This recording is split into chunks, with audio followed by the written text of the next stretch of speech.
নমস্কার প্রিয় বন্ধু, জীবনবাণীর আরও একটি নতুন পর্বে আপনাকে স্বাগত জানাই।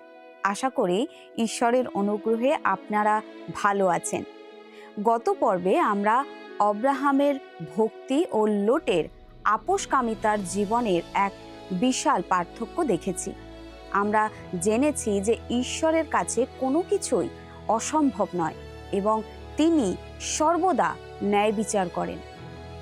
লোটের জীবন আমাদের মনে করিয়ে দেয় যে মন্দের সাথে বসবাস করলে শান্তি ও প্রভাব দুই হারাতে হয়। আজ আমরা আদি পুস্তক 19 অধ্যায়ের 4 পদ থেকে আলোচনা করব, যেখানে নগরগুলির উপর বিচার এবং অব্রাহামের পুনরায় শারীর সম্পর্কে মিথ্যা বলার বিষয়টি উঠে আসবে। তাহলে চলুন আজকের পাঠ শুরু করা যাক।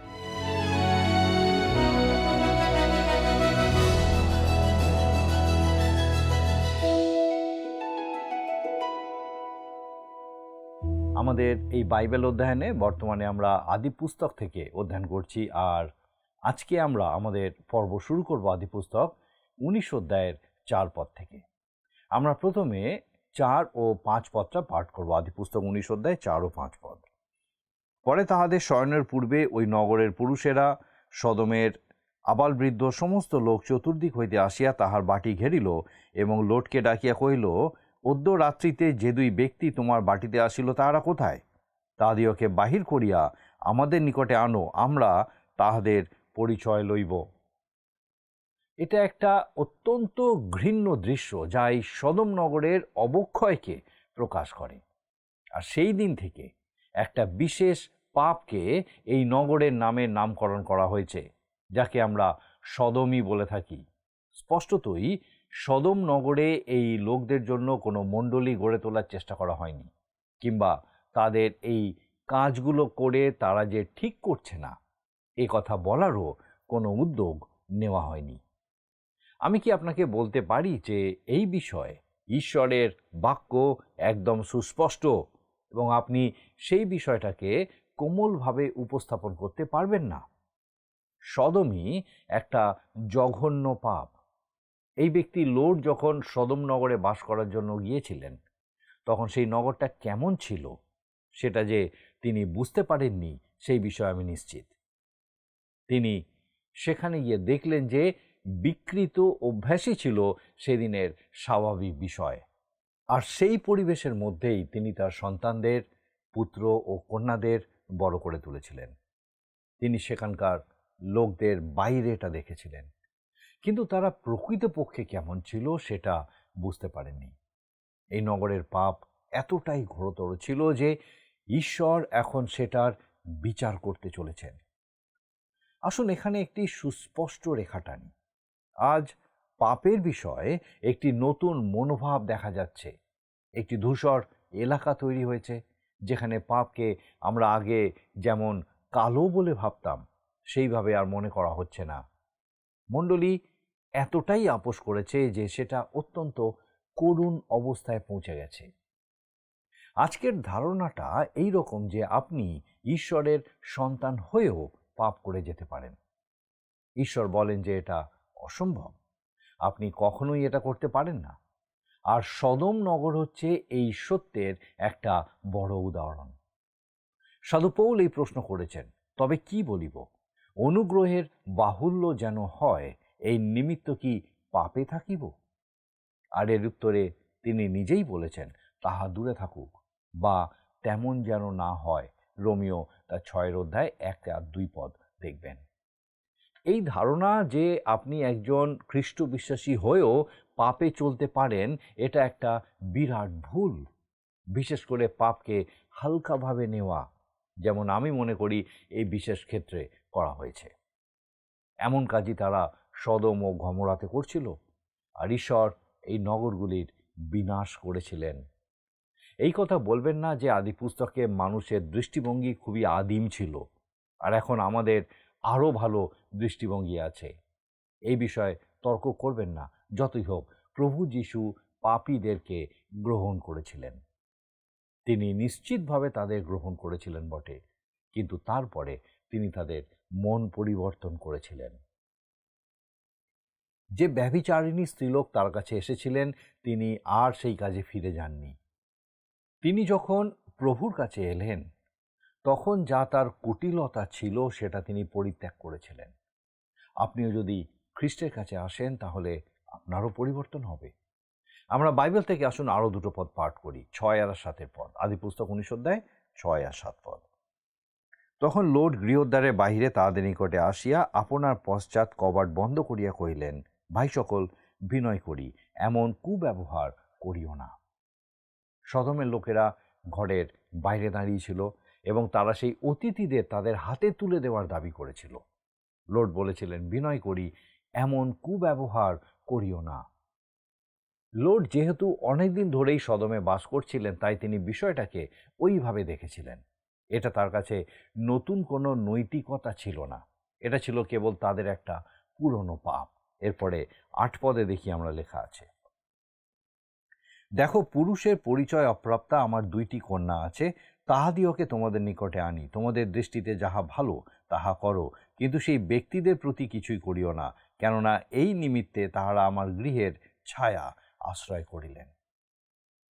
সেই দিনগুলিতে কোনো ব্যক্তি যখন কোনো অতিথিকে আশ্রয় দিত তখন তার সম্পূর্ণ দায়িত্ব তার উপরই পড়ত। লোট তার অতিথিদের রক্ষা করার জন্য এমন ত্যাগ স্বীকার করতেও প্রস্তুত ছিলেন। কিন্তু সেই লোকেরা তাকে কি বলেছিলেন আসুন আমরা লক্ষ্য করি 9 পদে। তখন তাহারা কহিল, সরিয়া যা। আরও কহিল, এ একাকী প্রবাস করিতে আসিয়া আমাদের বিচারকর্তা হইল। এখন তাহাদের অপেক্ষা তোর প্রতি আরও কুব্যবহার করিব। ইহা বলিয়া তাহারা লোটের উপরে ভারী চড়াও হইয়া কবাট ভাঙিতে গেল। আরও কহিল, এ একাকী প্রবাস করিতে আসিয়া আমাদের বিচারকর্তা হইল। আসলে লোট সেই সময় রাজনৈতিক রঙ্গমঞ্চে অবতীর্ণ হচ্ছিলেন। কিন্তু তখন একটা অত্যন্ত আশ্চর্যজনক ব্যাপার হলো। আসুন আমরা 10 আর 11 পদ দেখি। তখন সেই 2 ব্যক্তি হস্ত বাড়াইয়া লোটকে গৃহের মধ্যে আপনাদের নিকটে টানিয়া লইয়া কবাট বন্ধ করিলেন এবং গৃহদ্বারের নিকটবর্তী ক্ষুদ্র ও মহান সকল লোককে অন্ধতায় আহত করিলেন, তাহাতে তাহারা দ্বার খুঁজিতে খুঁজিতে পরিশ্রান্ত হইল। যদি লোটের অতিথিরা এমন কাজ না করতেন তাহলে তারা এবং লোট উভয়ই ধ্বংস হতেন, কারণ সদমের লোকদের উদ্দেশ্য এইরকমই ছিল। আসুন আমরা আরও কয়েকটি পদ পাঠ করি, আমরা 12 থেকে 14 পদ পাঠ করি। পরে সেই ব্যক্তিরা লোটকে কহিলেন, এই স্থানে তোমার আর কে কে আছে? তোমার জামাতা ও পুত্রকন্যা যতজন এই নগরে আছে সে সকলকে এই স্থান হইতে লইয়া যাও, কেননা আমরা এই স্থান উচ্ছিন্ন করিব, কারণ সদাপ্রভুর সাক্ষাতে এই লোকদের বিপরীতে মহাক্রন্দন উঠিয়াছে, তাই সদাপ্রভু ইহা উচ্ছিন্ন করিতে আমাদিওকে পাঠাইয়াছেন। তখন লোট বাহিরে গিয়া যাহারা তাহার কন্যাদিওকে বিবাহ করিয়াছিল আপনার সেই জামাতাদিওকে কহিলেন, উঠো, এই স্থান হইতে বাহির হও, কেননা সদাপ্রভু এই নগর উচ্ছিন্ন করিবেন। কিন্তু তাহার জামাতারা তাহাকে উপহাসকারী বলিয়া জ্ঞান করিল। লোট খুব মন্দ পরিস্থিতিতে পড়েছেন। এই নগর পরিত্যাগ করবার নির্দেশ যখন সদাপ্রভুর কাছ থেকে লোট পেলেন তখন তিনি তার জামাতাদের কাছে গিয়ে বললেন, চলো এই স্থান থেকে বেরিয়ে যাই, ঈশ্বর এই নগর উচ্ছিন্ন করবেন। তারা তখন তার কথায় হেসেছিল, তারা তাকে উপহাস করেছিল। এই ব্যক্তি এখানে ঈশ্বরের ইচ্ছার বাইরে বাস করতেন, আর ঈশ্বরের পক্ষে দেওয়ার মতো তার কোনো সাক্ষ্যই ছিল না। তিনি এই নগরে কাউকেই সদাপ্রভুর পথে নিয়ে আসতে পারেননি। সেই একই নীতি আজও প্রযোজ্য হয়। তুমি যখন তাদের স্তরে নেমে যাও তুমি তখন তাদের জয় করো না। আমি মনে করি এই সময় সেটা স্পষ্টভাবেই প্রদর্শিত হচ্ছে। সত্যি বলতে কি, আমি অব্রাহামের সঙ্গে একমত যে এই ব্যক্তি লোট পরিত্রাণ লাভ করেনি, কিন্তু পিতর যা বলেছিলেন সেটা মনে করুন। আর সদম ও গমরা নগর ভস্মীভূত করিয়া উৎপাটন রূপ দণ্ড দিলেন, যাহারা ভক্তি বিরুদ্ধ আচরণ করিবে তাহাদের দৃষ্টান্ত স্বরূপ করিলেন। আর সেই ধার্মিক লোটকে উদ্ধার করিলেন, যিনি ধর্মহীনদের স্বৈরাচারে ক্লিষ্ট হইতেন। কেননা সেই ধার্মিক ব্যক্তি তাহাদের মধ্যে বাস করিতে করিতে দেখিয়া শুনিয়া তাহাদের অধর্ম কার্য প্রযুক্ত দিন দিন আপন ধর্মশীল প্রাণকে যাতনা দিতেন। দ্বিতীয় পিতর 2 অধ্যায় 6 থেকে 8 পদ। আসুন আমরা এরপর আদিপুস্তক 19 অধ্যায় 15 আর 16 পদটা দেখি। লেখা আছে, পরে প্রভাত হইলে সেই দূতেরা লোটকে সত্তর করিলেন, কহিলেন, উঠো, তোমার স্ত্রীকে ও এই যে কন্যা দুইটি এখানে আছে ইহাদিগকে লইয়া যাও, পাছে তোমরা নগরের অপরাধে বিনষ্ট হও। কিন্তু তিনি ইতস্তত করিতে লাগিলেন। তাহাতে তাহার প্রতি সদাপ্রভু স্নেহ প্রযুক্ত সেই ব্যক্তিরা তাহার ও তাহার স্ত্রীর ও কন্যা দুইটির হস্ত ধরিয়া নগরের বাহিরে লইয়া রাখিলেন। আমরা এখানে সবকিছু সত্ত্বেও এমন এক ব্যক্তিকে পাই যিনি প্রকৃতপক্ষে ঈশ্বরেরই লোক। আমি যদি আদিপুস্তকই কেবল জ্ঞাত হতাম তাহলে আমি নিশ্চিত যে লোট যে পরিত্রাণ লাভ করেছেন সেটা আমি বিশ্বাস করতে পারতাম না। কিন্তু পিতর তাকে ধার্মিক বলেছেন। তিনি যে তাই সেটা আমরা জানি। লোট একজন ধার্মিক ব্যক্তি হয়েছিলেন কারণ তিনি অব্রাহামকে অনুসরণ করেছিলেন।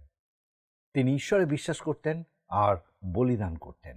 ঈশ্বর তার উপরে করুণা প্রদর্শন করেছেন। আর এখন তিনি ঈশ্বরে বিশ্বাস করেছেন আর সেই নগরের থেকে বেরিয়ে যাচ্ছেন। আসুন আমরা আরো কয়েকটা পদ পাঠ করি, 17 থেকে 19 পদ। এই রূপে তাহাদিওকে বাহির করিয়া তিনি লোটকে কহিলেন, প্রাণ রক্ষার্থে পলায়ন করো, পশ্চাৎ দিকে দৃষ্টি করিও না, এই সমস্ত অঞ্চলের মধ্যেও দাঁড়াইয়া থাকিও না, পর্বতে পলায়ন করো, পাছে বিনষ্ট হও। তাহাতে লোট তাহাদিওকে কহিলেন, হে আমার প্রভু, এমন না হোক। দেখুন, আপনার দাস আপনার কাছে অনুগ্রহ প্রাপ্ত হইয়াছে। আমার প্রাণ রক্ষা করাতে আপনি আমার প্রতি আপনার মহা দয়া প্রকাশ করিয়াছেন।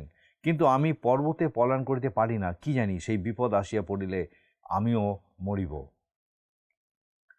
এমনকি লোটও নগর ছেড়ে চলে যেতে চাননি। তিনি সেই নগর থেকে বেরিয়ে গেলেও পর্বত অবধি চলে যেতে চাননি। আসুন আমরা আরো একটা পদ পড়ি, 20 পদ। দেখুন, পলায়ন জন্য ওই নগর নিকটবর্তী, উহা ক্ষুদ্র, ওখানে পলাইবার অনুমতি দিউন, তা হইলে আমার প্রাণ বাঁচিবে। উহা কি ক্ষুদ্র নয়? ওই নগর সোয়র নামে একটি ক্ষুদ্র স্থান ছিল, আর সেখানেই লোট গিয়ে উপস্থিত হলেন। দেখুন, এই ব্যক্তি সদম থেকে বেরিয়ে এসেছিলেন, কিন্তু সেখান থেকে বেরিয়ে এসেও তিনি সম্পূর্ণভাবে শুদ্ধ হতে পারেননি, এবং অবশ্যই সেই বিশেষ সময়টিতে তিনি অনেক বড় সমস্যার মধ্যে পড়েছিলেন। এই অধ্যায়ে আমাদের পরবর্তী বিষয় হলো সেই অঞ্চলস্থিত সমস্ত নগরগুলির বিনাশ। ঈশ্বর সদম ও গমোরা নগর দুটি বিনাশ করেছিলেন। আর এই অংশে আমাদেরকে দুটো বিষয় বলা হয়েছে। একটা বিষয় হলো তার স্ত্রীর বিষয়, আর অন্যটি তার কন্যাদের বিষয়। তার স্ত্রীর বিষয়ে যা লেখা আছে, আসুন আমরা 26 পদে পাঠ করি। আর লোটের স্ত্রী তাহার পিছন হইতে পশ্চাৎ দিকে দৃষ্টি করিল, আর লবণ স্তম্ভ হইয়া গেল। আমার মনে হয় এই পদটি সাংঘাতিকভাবে ভুল বোঝা হয়েছে। কি কারণে শ্রীমতী লোট পিছন দিকে তাকিয়ে দেখেছিলেন? আমার মনে হয় এর দুটি কারণ আছে।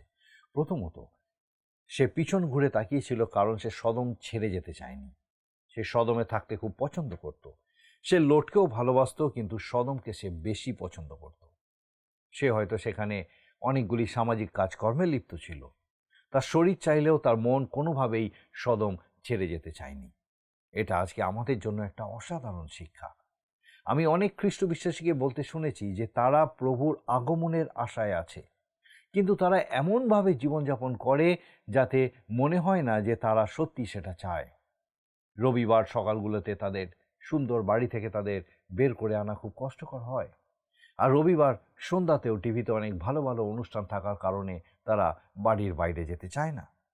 কিন্তু যখন প্রভু আসবেন, তখন আপনাকে আপনার টিভি ছেড়ে চলে যেতে হবে, আপনার সুন্দর বাড়িঘর ছেড়ে দিতে হবে, আপনাকে সমস্ত কিছুই ছেড়ে দিতে হবে। আমার কেবল একটাই প্রশ্ন আছে, আপনাকে যদি সব কিছু ছেড়ে দিতে হয়, তাহলে কি আপনার মন ভেঙে যাবে? আমি অনেকবার নিজেকে এই প্রশ্ন করেছি। সত্যি কথা বলতে কি, আমি চলে যেতে একটুও উদগ্রীব নই। আমি থেকে যেতেই চাই। আমার অনেক বন্ধু আর প্রিয়জন আছে যাদের সঙ্গে সবসময় আমি থাকতে চাই। আমি কয়েকটা পরিচর্যা কার্যের সঙ্গেও যুক্ত আছি, যেগুলো আমি করে যেতে চাই। আমি আশা করি যে প্রভু আমাকে আরও কিছুদিন এখানে থাকতে দেবেন।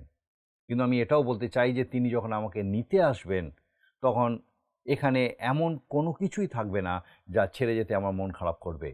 আমি আমার বাড়িঘর ভালোবাসি, কিন্তু তখন সহজেই সেটা ছেড়ে দিতে পারবো। শ্রীমতী লোট পিছন ফিরে তাকিয়েছিল, আর এটাই ছিল তার একটি কারণ। সে আরেকটি কারণেও পিছন ফিরে তাকিয়েছিল, আর সেটা হলো এই যে সে ঈশ্বরে বিশ্বাস করেনি। ঈশ্বর বলেছিলেন, নগর ছেড়ে বেরিয়ে যাও আর পিছন ফিরে দেখো না। লোট পিছন ফিরে তাকাননি, কারণ তিনি ঈশ্বরে বিশ্বাস করতেন। কিন্তু শ্রীমতী লোট ঈশ্বরের উপরে বিশ্বাস করত না, সে বিশ্বাসী ছিল না, আর সেই কারণে সে সদম নগর থেকে বেরিয়ে যেতে পারেনি। সে একটা লবণ স্তম্ভে পরিণত হয়েছিল। এই অধ্যায়ের 31 থেকে 38 পদে উল্লিখিত লোটের কন্যাদের কাহিনীদের মধ্যে আমি ঢুকব না। এই কাহিনী যতটা সম্ভব ঘৃণ্য হওয়া যায় ততটাই ঘৃণ্য। সত্যি কথা বলতে, সদম নগরে যাওয়ার সিদ্ধান্ত নিয়ে লোট ভালো কাজ করেননি। তিনি তার নিজের আত্মা ছাড়া সব কিছু হারিয়েছিলেন। তার জীবনটা ছিল অনেক মানুষের একটি চিত্র, যারা নিজেদের জীবনের পাপগুলোর বিচার করতে চায় না। তারা পরিত্রাণ লাভ করবে, যেন অগ্নির মধ্যে দিয়ে উত্তীর্ণ হবে। যারা এইভাবে সব ডিম এক ঝুড়িতে রেখেছে, সেই লোকদের প্রভু অত্যন্ত স্পষ্টভাবে বলছেন যে যদি তারা এখন নিজেদের পাপের বিচার না করে, তবে তিনি নিজেই তার বিচার করবেন। স্পষ্টতই লোটের কাহিনীতে ঠিক এটাই ঘটেছিল। অব্রাহামের দিকে দৃষ্টি দিয়ে আমি এই অধ্যায়ের আলোচনা শেষ করতে চাই। এই সমস্ত ঘটনার বিষয়ে অব্রাহাম কি ভেবেছিলেন? এই প্রসঙ্গে আসুন আমরা 27 এবং 28 এই দুটি পদ পাঠ করি। পরে অব্রাহাম প্রত্যুষে উঠিয়া পূর্বে যে স্থানে সদাপ্রভুর সাক্ষাতে দাঁড়িয়াছিলেন তথায় গমন করিলেন, এবং সদম ও গমোরার দিকে ও সেই অঞ্চলের সমস্ত ভূমির দিকে চাহিয়া দেখিলেন, আর দেখো, ভাটির ধূমের ন্যায় সেই দেশের ধূম উঠিতেছে। অব্রাহাম যখন সদমের দিকে দৃষ্টিপাত করলেন, তখন আমার মনে হয় তার মন খুব খারাপ হয়ে গেছিল। যখন ন্যায় বিচার সেখানে নেমে এলো, তখন সেটা তাকে একটুও বিচলিত করেনি, কারণ তিনি সদমের কিংবা এই জগতের বিষয়গুলিকে পছন্দ করতেন না। স্মরণ করুন যে আমাদের এই কথা বলা হয়েছিল, তোমরা জগৎকে প্রেম করিও না, জগতিস্থ বিষয় সকলও প্রেম করিও না। 1 যোহন 2 অধ্যায় 15 পদ। আমি মাঝে মাঝে একটা উপদেশ দিই, যার শিরোনাম আমি রেখেছি সদমে পর্যটন। প্রথমে আমি লোটের চোখ দিয়ে সদমকে দেখি। তিনি নিশ্চয়ই এটিকে ভুল দৃষ্টিভঙ্গিতে দেখেছিলেন। তারপর দেখি শ্রীমতী লোটের দৃষ্টিভঙ্গিতে। তিনি নগরটিকে খুবই পছন্দ করতেন। আপনি অব্রাহামের চোখ দিয়েও সদমের পর্যটন করতে পারেন। তিনি সেখানে কিছুই হারাননি। সবশেষে আপনি সদাপ্রভুর সঙ্গে সদমের মধ্যে দিয়ে যেতে পারেন, এবং তিনি যেমন দেখেন তেমনভাবেই সেটা দেখতে পারেন। এটা খুবই দুঃখজনক যে আজকের মণ্ডলী সদমীয় পাপকে ঈশ্বর যেভাবে দেখেন সেভাবে দেখছে না। আমার মনে হয় যে অতীতের থেকে আজ এটা বেশি প্রচলিত। সমকামিতার বিষয়ে খ্রিস্ট বিশ্বাসীদের মনোভাব কীরকম হওয়া উচিত? এমনকি লোটও সেই সময় বলেছিলেন, এমন কুব্যবহার করিও না। আর ঈশ্বর তার বিচার করেছিলেন। ঈশ্বরের সন্তানের পক্ষে কি এইটুকু যথেষ্ট নয় যে সে জানুক এই ধরনের বিষয়ের সঙ্গে সে কোনো আপোষ করতে পারে না? এটা হচ্ছে একটা পাপ। জগৎ এতে লিপ্ত হয়ে যায়, আর তারপর একে অসুস্থতা বলে অভিহিত করে। পাপই তাকে এই কাজ করিয়েছে। পাপই হচ্ছে আসল সমস্যা, আর সমকামিতা হচ্ছে একটা পাপ। রোমীয়দের প্রতি পত্রের 1 অধ্যায় এটাকে এভাবে চিহ্নিত করা হয়েছে, যেখানে ঈশ্বর বলেছেন তিনি তাদের কাছে সেটা প্রকাশ করেছেন। রোমীয় 1 অধ্যায় 18 থেকে 32 পদে আপনি দেখতে পাবেন। যেখানে আমরা বাস করি সেই বর্তমান প্রজন্মের জন্য আদিপুস্তক 19 হচ্ছে একটা অত্যন্ত গুরুত্বপূর্ণ অধ্যায়। আদিপুস্তক 20 অধ্যায়ে আমরা অব্রাহামকে পুনরায় সারার মিথ্যা পরিচয় দিতে দেখি। এটা একই রকম ঘৃণ্য কাহিনী, কিন্তু একটা খুব গুরুত্বপূর্ণ কারণে এখানে এটা উল্লেখ করা হয়েছে। অব্রাহাম ও সারা ইসাহাককে পাওয়ার আগে, সেই আশীর্বাদ লাভ করার আগেই তাদের এই পাপের মোকাবিলা করতে হবে।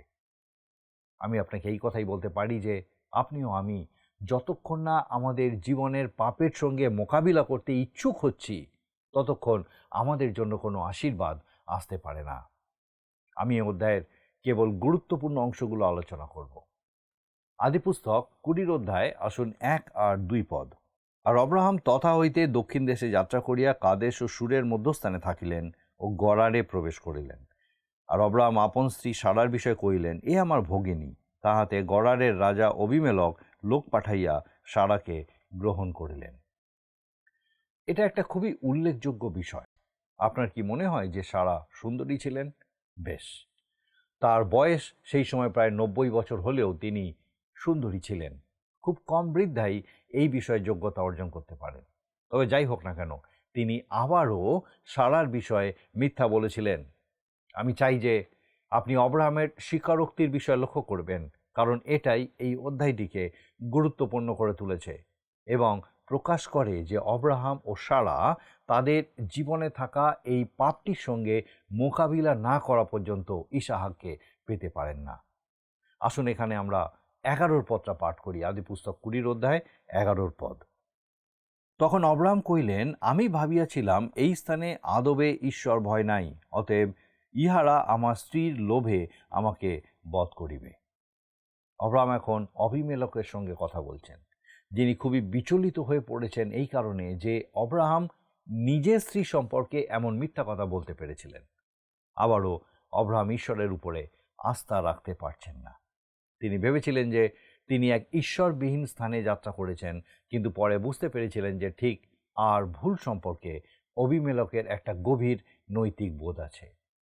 অবিমেলক চারিত্রিক বিষয়ের উপর অত্যন্ত গুরুত্ব দিতেন এবং স্পষ্টতই তিনি এমন একজন মানুষ ছিলেন যার সঙ্গে ঈশ্বরের পরিচয় ছিল।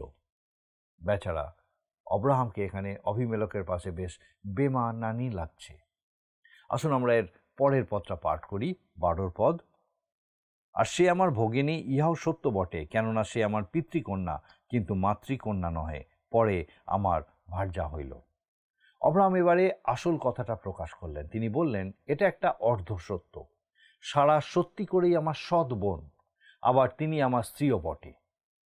এবং তারপরে আমরা 13 পদে দেখি লেখা আছে, আর যখন ঈশ্বর আমাকে পৈতৃক বাটি হইতে ভ্রমণ করাইয়াছিলেন, তখন আমি তাহাকে বলিয়াছিলাম, আমার প্রতি তোমার এই দয়া করিতে হইবে, আমরা যে যে স্থানে যাইব সেই সেই স্থানে তুমি আমার বিষয়ে বলিও, এ আমার ভ্রাতা। ঈশ্বরের উপর অব্রাহামের পূর্ণ আস্থা ও বিশ্বাস ছিল না।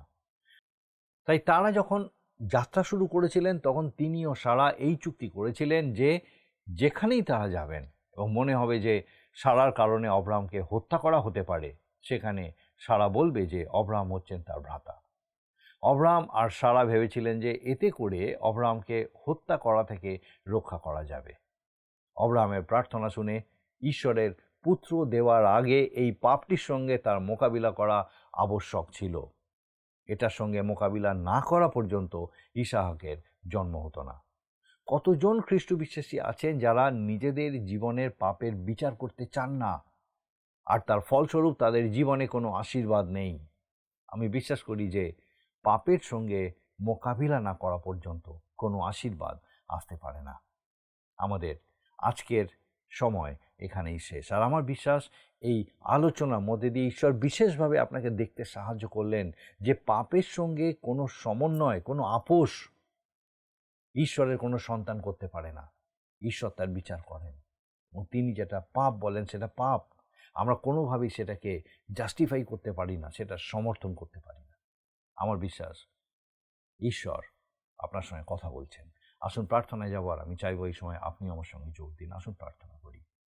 মঙ্গলময় পিতা, তোমার ধন্যবাদ, স্তুতি, প্রশংসা, গৌরব করি যে তুমি আমাদের একমাত্র সত্য জীবন্ত ঈশ্বর। ধন্যবাদ দিই আমাদের জন্য তুমি চিন্তা করো।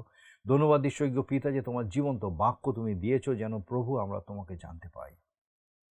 প্রার্থনা করি আমাদের সেই প্রত্যেক দর্শক বন্ধু, তাদের পরিবার পরিজন প্রত্যেককে তোমার পবিত্র আত্মার পরাক্রমে সুস্থির রাখো, তোমার অনুগ্রহে পূর্ণ রাখো, তোমার দয়ায় পিতাব তোমাদের বৃদ্ধি পেতে সাহায্য করো। সমস্ত বিপদ আপদ, অকারণ অমঙ্গল, মন্দতা, মন্দ দৃষ্টি থেকে তোমার যিশু নামে তুমি সেই প্রত্যেককে রক্ষা করো। তোমার আশীর্বাদে পূর্ণ রাখো, তাদের সকল ভার নাও। তোমার যিশু নামে ভিক্ষা দয়া করে শ্রবণ ও গ্রহণ করো। আমেন।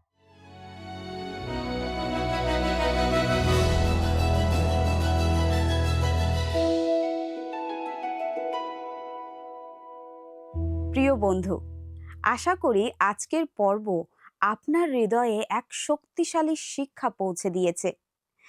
আজ আমরা আদি পুস্তক 19 অধ্যায়ের 4 পদ থেকে 20 অধ্যায় পাঠ করে ঈশ্বরের পবিত্রতা, ন্যায় বিচার এবং করুণার গভীরতা উপলব্ধি করেছি। সদম নগরে পাপ যখন চরম সীমায় পৌঁছালো, তখন ঈশ্বরের বিচার অনিবার্য হয়ে উঠল। লোট রক্ষা পেলেও তার আপোষকামিতার কারণে সে পরিবার ও সম্মান হারালো, যা আমাদের মনে করিয়ে দেয় যে জাগতিক মোহ কতটা যন্ত্রণাদায়ক হতে পারে। অন্যদিকে 20 অধ্যায়ে অব্রাহামের পুনরায় মিথ্যা বলা আমাদের শেখায় যে বিশ্বাসীদেরও বারবার নিজের পাপের মুখোমুখি হয়ে অনুতাপ করার প্রয়োজন, কারণ প্রকৃত আধ্যাত্মিক আশীর্বাদ কেবল বাধ্যতা ও বিশ্বাসের মাধ্যমেই আসে। আগামী পর্বে আমরা আদিপুস্তক 21 অধ্যায় থেকে ইসাহাকের জন্ম এবং হাগার ও ইসমাইলের বিদায় নিয়ে আলোচনা করব। আজ বিদায় নিচ্ছি। ঈশ্বর আপনাদের মঙ্গল করুক। নমস্কার। প্রিয় বন্ধু, আসুন আমরা আজকের প্রশ্নোত্তরে আসি। গতকালের প্রশ্নের উত্তর অপশন এ, দাড়ি। আজকের প্রশ্ন, কে লবণের স্তম্ভে পরিণত হয়েছিল? অপশন এ লোট, বি লোটের স্ত্রী, সি লোটের মেয়ে, ডি কেউ না।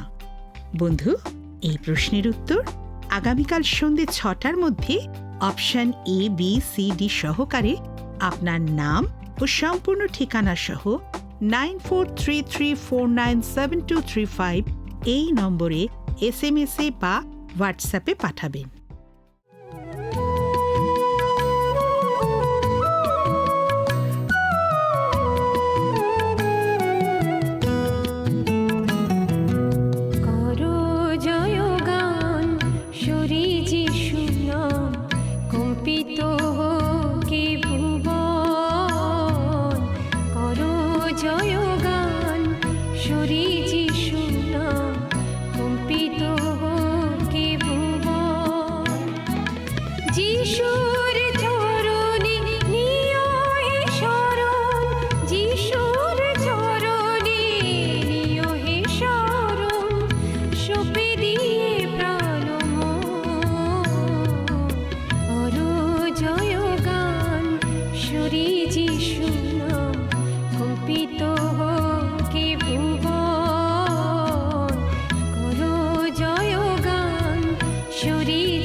যদি আপনার এই অনুষ্ঠান ভালো লেগে থাকে তাহলে এই নম্বরে একটি মিসড কল করুন, তাহলে আপনি পরের বারের বিজয়ী হতে পারেন।